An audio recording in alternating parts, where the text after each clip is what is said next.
There we go. All right. Good evening, everybody. This is the Netfield Experience. This is your host, Joey McGinnis. I am very excited to have this guest on. Got a lot in common, a lot of things that he's shared in my life. I say all the time, I have a village of people that have helped me and my family and being a single dad. And this is definitely one of the men that has been instrumental and giving me guidance and leading by example. So I'm gonna let him tell a little about what he's got going on. I call him Coach Rainey, Mr. Rainey. He's a lot to a lot of men in our community. So I'm welcome to have him on, and thanks for joining us tonight, Coach. My pleasure. I appreciate you having me on. I consider it an honor. I know you do a great job with the show. Been fortunate enough to see a couple of episodes, and so appreciate what you're doing. Hey, I appreciate that. Hey, Coach, let's just dive in for those that don't know you. What do you got going on in your life, and tell me the why behind it, if you don't Yeah, mind. I've been pretty busy, man. For those of you who know, I was the head football coach at Southwest Guilford for 6 years. Hmm. Tremendous experience, Hmm. great run. Starting with tremendous leadership and tremendous coaches and tremendous families and tremendous players, able to, really turn a program around, the culture of a program around, have some success. Several young men having the ability to go on and play, collegiately. Hmm. Um, and I was talking to one of my former players not too long ago. He's flying fighter pilots. Wow. Colton Weeks, tremendous young man, just doing great things, and just it's a blessing, man, to be able to. I was talking to another former player who's about to get married, right, and I'm Wow. just giving him some advice about going through that whole process with his fiance and Uh, the stress of that, right? So right. Right. just fortunate enough to have men out here now that I was just blessed to sow into their lives, and now they're doing great things. So stepped away from coaching, man. I joined North Carolina Department of Public Instruction, worked there for Okay. 2.5 years. Great experience. Okay. Working with before and after school programs, something that's near and dear to my heart is kind of where I started. I started Mm. working in my mom's daycare center when I was 15. So Wow. I started working with kids very early on. And then I worked Arlington County Recreation, man, really all throughout high school. And Uh-huh. when I graduated from Townsend in 92, went right back to Arlington and was director of a teen program. So worked before and after school programs for a very long time. Uh-huh. And so going back to that was really good and really interesting. It was on the federal side with federal funds that supported these programs here in North Carolina across the state, 21st century program. So Hmm. opportunity for me, man, to increase my knowledge. It's a different space for me. I had not worked in federal programs before, so it was a Hmm. great learning experience for me. Okay. So spent 2.5 years there, and just recently stepped down from there, man. Just stepped out on faith. I've been doing restorative practices training now for about 5 years, and so that work has increased. Hmm. And then started a business with my two sons called the A Sports Academy. Stands for Academics, Character, and Execution. And we can talk a little bit more about that. But Oh yeah, we're gonna get into that between too. those two, right, they gave me the confidence to leave my full-time job, which I did about 2 weeks ago. So Wow. I'm a full-time entrepreneur, Okay. and still working in the education field indirectly with educators and training, and still working with kids in the after-school space with A Sports Academy. So not far removed from my passions, man, working with young people. Hey, that's good, Coach. I knew and heard about some of the entrepreneur endeavors that you had going on, and to go back, if I can, and again, I got to give kudos to the flowers. I've actually known Coach Rainey going back to, at that time, your youngest son and my son were on a youth football team together, and I didn't know who you were at that point in our friendship, other than I just knew you were present, and I would see you a lot. Um, in that role, and then I think shortly thereafter, you may have joined high school. Or you may have actually already been at the high school, and you gave me my first shot at the high school ranks, and I'm gonna forever be thankful for that. And then as I see you evolve, and if I can, just you mentioned restorative practices, and then we'll get into the ACE Academy. What does that program stand for, and what are some of the, I don't necessarily call them ups and downs. What are some of the challenges that you've seen with our youth today, and trying to restore some of those environments that maybe not everyone that has that support? Yeah. Well, it has been my experience that there's a lot of misconceptions as it relates to restorative practices. I've heard any number of things about what it is. Okay. And so it is simply the science of relationships, right? Hmm. And so um, building connections, strengthening community.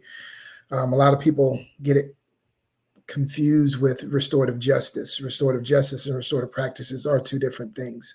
Okay. Restorative practices is more from a proactive lens. We firmly believe as restorative practitioners that when you spend the time building relationships, building connections, building a sense of community, there's a less likelihood that you're going to harm someone else. Okay. Even if you do harm someone, there's a desire to get back to that place of we're okay, right? That's Okay. where the responsive piece comes in. So we use the language 80-20, 80% proactive, 20% responsive. Restorative justice is responsive. Harm has Okay. already occurred. Okay. And so it's about bringing the offender and the person offended together in hopes of bringing about some form of positive resolution. And the research shows that it has. Okay. It's a very impactful approach to dealing with situations of crime, wherever harm has occurred. Hmm. Restorative justice is a good approach to resolving the tensions that lie and fester and allow situations to continue. Hmm. Um, Whereas restorative practice is more proactive. We are really working on, and it's a framework, right? It's a framework of different concepts Hmm. that people learn, right? And Hmm. most people learn after going through training that they are restorative, right? They just have now language to put to what they were Right. already doing. Right. But Right. I can just tell you, after being in education for, I was probably in 20 years when I went through the training and I was transformed. And I Wow. had glowing reviews as an educator, all my Right. teacher reviews, everything. Right. But after going through that training, it was very eye opening that I was bringing some harm to some classrooms just in my approach, my style. Right, it Right. wasn't bringing the best out in the young folks I was working with. Okay. It wasn't allowing them to be their best. It was more of a authoritarian approach. Okay. Okay. I'm born in 1969. I'm old school, so that's who I was. Yes, sir. Um, but I was open to a new way, right? Because Okay. kids are different than when I was coming up. And Right. I think folks in education need to be open to just some newness, man, because kids got so much coming at them. And so Yeah. restorative practice is as much for the educators as it is for kids. That's another big misconception. Great, I've got something to help me with these kids. No, what I learned is I found something to help Eric with Eric. Oh, and see, Like and Eric, that's it. Eric Yeah. need Eric, Eric need to look in the mirror, right? Because it Okay. wasn't all the kids. Eric was Right. doing some damage. Right. And I Right. just think if many more educators were willing just to step back and look at how they show up in the space, that they may be able to see some things that may need adjusting. Wow. Wow. That says a lot again, coach, about y- your character and the fact that you had that discovery at that point, and clearly you've grown. I'm gonna say you've moved now into an entrepreneurial space, and it sounds like, and I don't know, maybe it was what, how easy was that decision? Was that you leaped out on faith and said, I'm about to do something with this academy that's i- different, or you just felt that that was part of the growth, or what was how'd you sell that to the family and the wife? So first of all, you know me, so you know I'm a man of faith, right? Yes, I'm sir. not perfect, but I'm a man of faith, and so it's nothing but the grace of God. It's a blessing. Like Yes, so, sir. and I'm gonna try to make a very long story short. So No, you good. You good. going all the way back, man, to me failing the fourth grade. Like I was very unsuccessful in school, failed the fourth grade, Wow. a bit of a knucklehead. I just didn't, I just, I Didn't had get my it. own, I had my own insecurities as it came to me as a learner. Right. I don't think the educators knew how to reach me. Okay. Um, and so that stays with you. Like you don't just have an experience like that and then you're just removed from it, right? And so Hmm. the fourth grader is still with me at 54. Mm. So whenever have tried to step outside of my comfort zone, the fourth graders, they're like, Eric, what are you doing? So Mm. when I went to get my master's Hmm. and when I literally pushed the button to accept, it was like an anxiety attack. Like I was excited that I did it, but then I was like, oh, what are you Wow, doing? A coach. master's degree?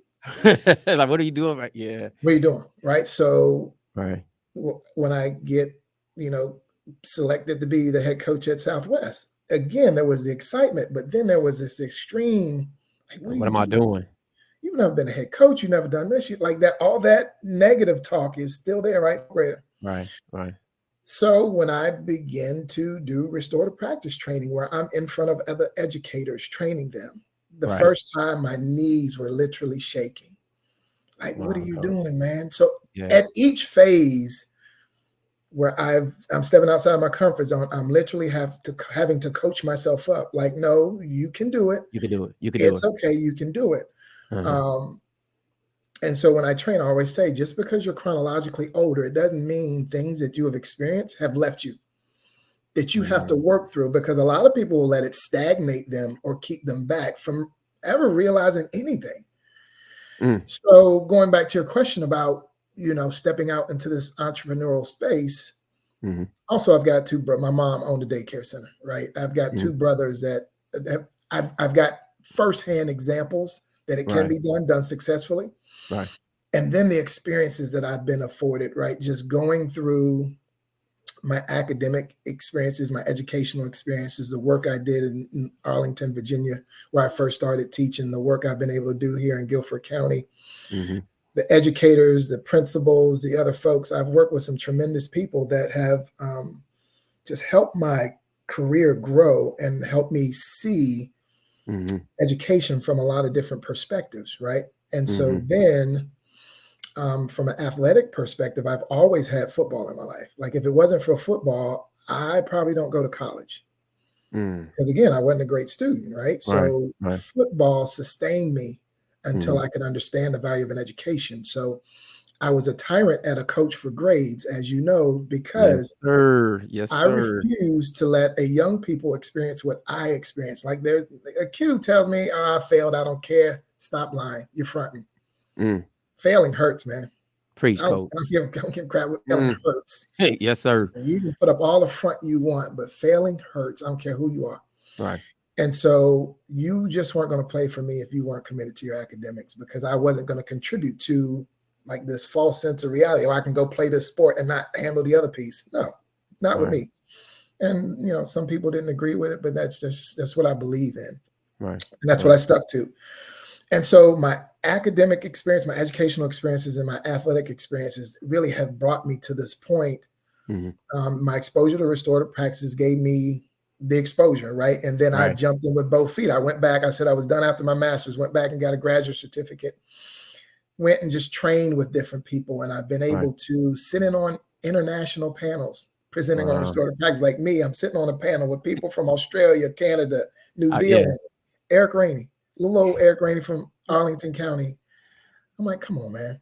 Wow. So I've been blessed with opportunities to learn, and then I take advantage of those opportunities, and then doors open, Mm. right? And so that's how I moved into this now space of training full time with restorative practices.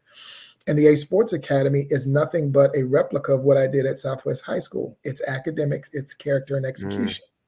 So I Yes, hire sir. college athletes to go into before and after school programs to teach this curriculum that I wrote. Mhm. Mhm. We're in 22 schools in Virginia. We're in South Carolina, Charleston, Columbia, soon to be here in Wow. North Carolina, soon to be in Nevada, soon to be in Fresno. We'll hope to be nationwide soon. But young people need to hear this, right? Because unfortunately, what they're seeing in the media are the negative representations of athletes, professional and collegiate, that are making poor decisions when there's millions of athletes out there doing the right thing.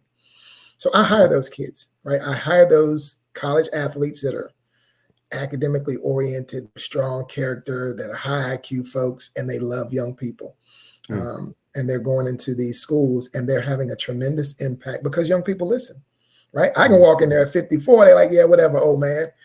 But you send a college athlete in there and they put their tape in and they're like, ooh, like that's Right. where I want to be. Right. And so my instructors can say, hey, I can't guarantee you're going to get a Division I scholarship. I can't guarantee anything. All I can help you do is not get in your own way. Wow. I can help you have some baseline things that will give you a fighting chance to reach the level that you want to get to. And Wow. because of who the deliverer of the message is, it resonates with young people. And Wow. that's why I feel like we're growing. Wow. Hey, coach, I'm gonna definitely leave because I know a couple aspiring and recent athletes and graduates that I think I know they're gonna ask me to get in contact with you. So I'm definitely gonna put your contact information in the description. I want to go back one as you were explaining that because I feel like you actually literally you're confirming something that's inside me that I'm literally like you said, I'm gonna push the button and just do some things here that I appreciate you just sharing with me. So I'll say that and sometimes in myself that same voice comes out like, man, what are you doing? Like, how you just go jump on YouTube and push record? I mean, because and now we're here. Yeah. So thank you for that. I that means a lot that you said that, and I didn't know you were going to bring that up. So I appreciate you sharing it and pouring that into me. In this entrepreneur space, I guess I'll go back to there. What do you think makes a good entrepreneur? Knowledge. Okay. And there's got to be favor. Like you got to work in your space. My space is young people. Like I don't know a whole lot about a whole lot, but I've Right. worked with young people a long time. Right. And I've had success working with young people and helping young people see maybe something beyond themselves. Mm-hmm. And I'm sure because of my own experience, right? And so I think what makes a good entrepreneur is someone who's working in their in their calling. Like my Mm. calling is young people. I know that. Mm. I know that my calling is young people. Yes, sir. My calling is helping and serving. Mm. And so although there are feelings of anxiety in doing the work, I'm very Mm. confident in the work, if that makes sense. Like I read some Beyonce gets nervous before she gets on stage. Like if there's not some anxiety for anybody going into any particular endeavor, Right. there may not be any real strong outcomes that you're desiring. Right. But I literally want to change lives. Like at Southwest, when I work with kids, I wanted every kid to graduate. I wanted every kid that I encountered to be better. Right. Right. And sometimes it didn't look like that because sometimes it was a hard conversation where my voice was raised and I was saying some things that didn't sound like I wanted them to be successful. Yes, sir. But it was coming from a place of, listen, I need you to do this, right? Because Right. the world is tough, man. The world is Yeah. not, Yeah. oh, it's okay. And Yeah. no, man, you gotta have something with you. And Yeah. they do. They just need help finding it, right? Yeah, And not coach, that I'm I again, I get so much from you, and I'm just this is a I guess I'm giving you the credit like a footnote in an essay.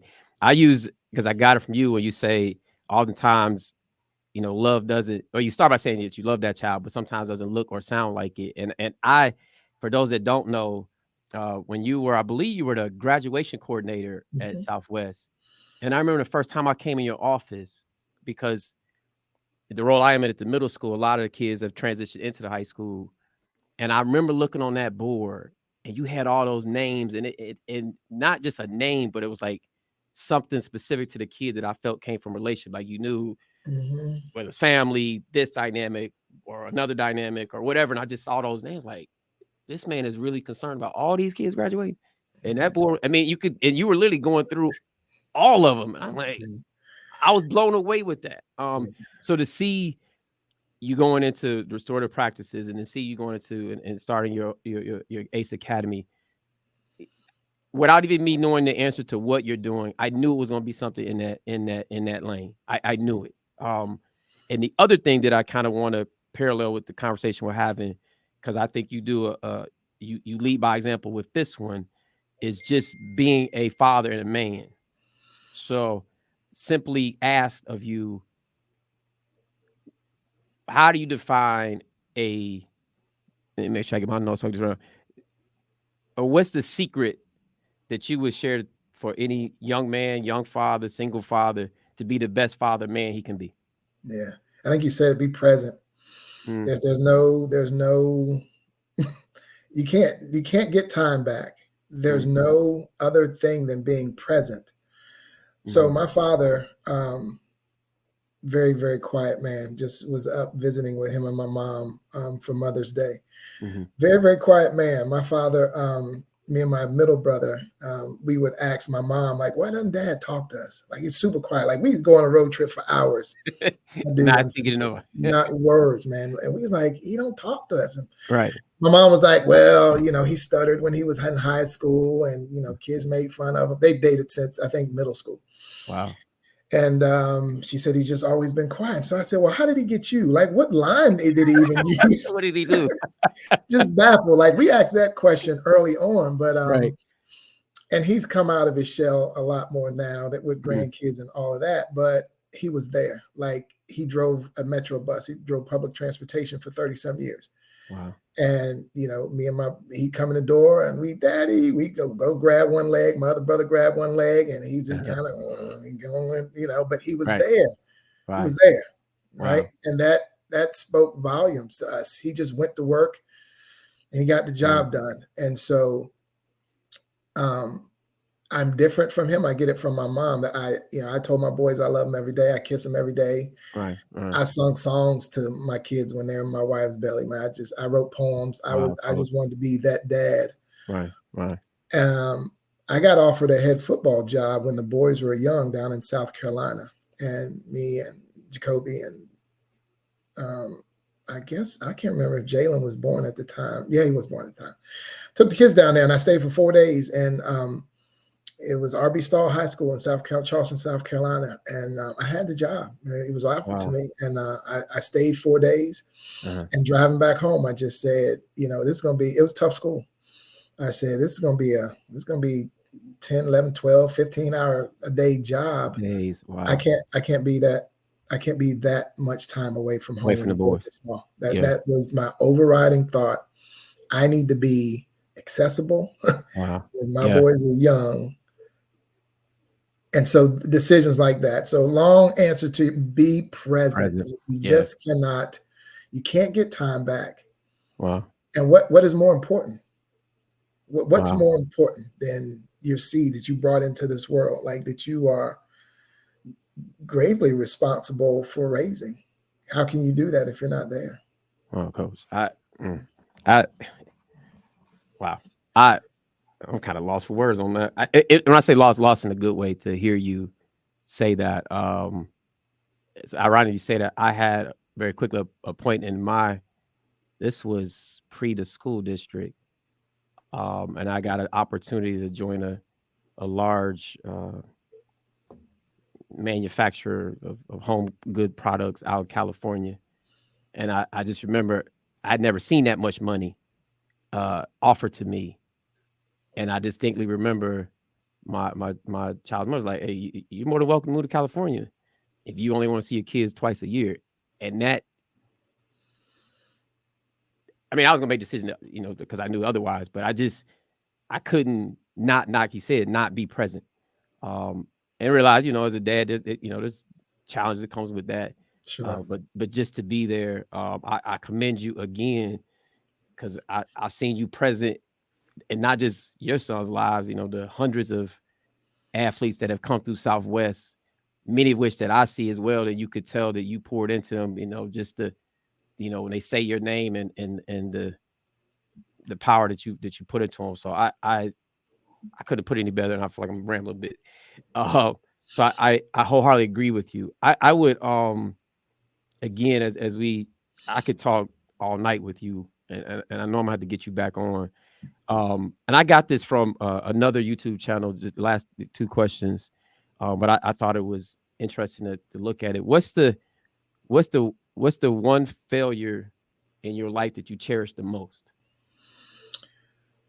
The Oh, thing what a that you've great been through that question. you're like, man, that Yeah, was rough, but I'm glad I went through that. yeah, that's a great question. Probably failing the fourth grade. You don't really know at the time Hmm. what that experience ultimately means. I still don't Hmm. really, all I know is I was able to use that in so many conversations with so many young people that it resonated with them and it allowed them to hear me. Hmm. And that's not to say that every educator has to fail in order to reach a kid. Right, But right, that conversation that I've had many times over, and it's never comfortable for me, right, but the transparency allows certain kids to hear me, right? right. And not just hear my words, but hear my heart Right. and be willing to receive some information that can help them. And so that failure has helped a lot of lives. Wow. Wow. Yeah. Wow. Coach, I again, I've been so wanted, I guess, just say thanks to you. In that same vein, you may or may not remember this. This is how the impact. I remember the passion at which you spoke to the then seniors of what I believe was the playoff game in South Iredale, and we were huddled up on that field, and the words you spoke and just where you were coming from in your hearts pouring out. I get chills just because I was in that circle and hear you say what you just said, because I think those young men receive what you and those words you said, because again, you came from that place of, I'm not perfect. For some of them to say, I didn't do the fourth grade right, but here I am, and the man and how I'm standing on it, my family, my dad, because on Facebook, I love liking your pictures because it's like I was like, man, it's like my family. But I remember that I remember that message. I remember the many messages that you've had and you shared and poured into to these young men and young women for that matter too. Because your board had many names on it that you were passionate about graduating. That's right. Um, so I guess the one thing I'm not big on the goodbyes and closing out shows and episodes and conversation. Um, so maybe I just ask you what's the one thing that you'd say to make us a better person, to be that person that's pouring into these kids' lives. What's the thing you leave us with to say, you know, make sure you do this or consider this or this be part of your thought process when it comes to helping, kids be better, productive young men and women when they grow up. Yeah, it's certainly the work that I've, first and foremost, like I'm nothing without my Lord and Savior Jesus Christ. I'm nothing, right? And I'm Mhm. far from perfect, but I'm Mhm. nothing without Him. And my life Mhm. is one repeated testimony, like one repeated Yes, sir. testimony, one after another, Mhm. um, just about the grace and mercy and favor that's been shown over my life. So, Mhm. my first and foremost, like if you don't have a relationship with Him, like I don't even know how you Maybe make it. start there. Yeah. Start there. I don't know how you Right. make it these days. And Right. then what flows down from that, to me, that's why restorative practices resonated so deeply with me, because it's about relationships. Mhm. I'm a relationship person. That's why, I care so much for people, particularly Mhm. young people. Mhm. Um, I've never been more reflective or more self-aware ever, right? And I still have to check myself, but it's simple, just something simple, saying I'm sorry, like I'm Mhm. wrong. Mhm. Mhm. I used to struggle with saying that in my own house to my wife, my kid, like, no, Erica's right. I got the answers. Right. Right. I've just been, I've been really self-reflective and really self-aware, Right. since being introduced to the work. And so I have a guiding light. And Mhm. so my prayer is that people's hearts will be softened. I use the analogy when I train, because I'm a football guy, weights, right? When you Yep. lift weights, you get calluses. Right. And I asked the folks that I train, why do the calluses appear? Right? They're Mm. there to protect your hands. They're Mm. hard, they're coarse, they don't Mhm. feel good, but they're there to protect your hands. Mm. I say a lot of young people and a lot of adults have callous hearts. Mm. And one conversation, two conversations, 20 conversations is not going to remove the calluses. Some Mhm. people's experiences have been so traumatic, Mhm. so adverse, that they're not willing to let anybody in. And so Mm. what we see is a lot of outward appearances of a lot of inward hurt. Mm. So if we can begin to look beyond the words, the volume, Mhm. the facial expressions, and say, okay, there's In something in there. there, right? Right. Right. Um, that I'm not the root cause of. Maybe I can get to the root cause of it, maybe not. But let me Right. just give this person some grace, because I know it's not me. They're Right. struggling, right? Right. All of these crazy outward appearances we're seeing, these crazy behaviors, Right. it's not who we're born to be. Right. It's not who we're born to be. Right. And so those behaviors go against our very human nature. Right. And so my desire is for everybody just to reflect, like, how am I showing up in the space? How can I be potentially evoking or enticing or Right. causing some of these responses that I'm getting? Right. Right? What am I saying? What's my tone? How am I even showing Mm, up? mm, And start there, right? right. And then work backwards, and then just have good intentions. Just expect the best out of people, Hmm. and bring your best. And if everybody just works on themselves, right? A lot of people are looking at people and looking at, no, let's start with the mirror. Yeah. Yeah. Look in the mirror. We all got faults. We all fall short. We all got Whoa. deficiencies. Let's start there. Wow. I think if we start there, we can start seeing some things. We can start seeing some things that if we just work on those things, and maybe we can show up better for people, because we Wow. all need each other. Like the pandemic showed, we can't live in silos. We can't live in isolation. We can't do it. Right. So we Right. have to be around people. People. Let's Yeah, figure you're out right how to about do it. that. Let's figure Right. out how to do it. Let's figure out how to do it where we act like you got some sense. Wow. Wow. Hey, coach, I'm just gonna put it out there. I wanna, for whatever I can bring from my show, my experience, or whatever, I wanna partner with you. I wanna help. I don't know what it looks like, but I wanna put it out there that again, you've done a lot in, my life, and me being a father and a coach and teacher, and just hearing you say these things. I again, I'm gonna I'll leave your contact information of your program in the description. I definitely want to get you back because again, a lot we didn't get a chance to touch on. Again, I thank the family for the hour of the evening we're on, because I know that's there's some support there. So I appreciate the Yeah. family. Please tell the boys and wife that I said hello, and best of luck in all their endeavors. Yeah. Coach, I so appreciate it. Again, for those that, if you're just chiming into our conversation, if there's anything that Coach Rainey shared, or anything that I just touched on that you got out, please be sure to like and subscribe and follow the journey. I'm excited to, let's say again, to go from when I met you on the fence as a father, watching 10-year-olds play all the things you're doing out here in the community, Coach. I really appreciate it.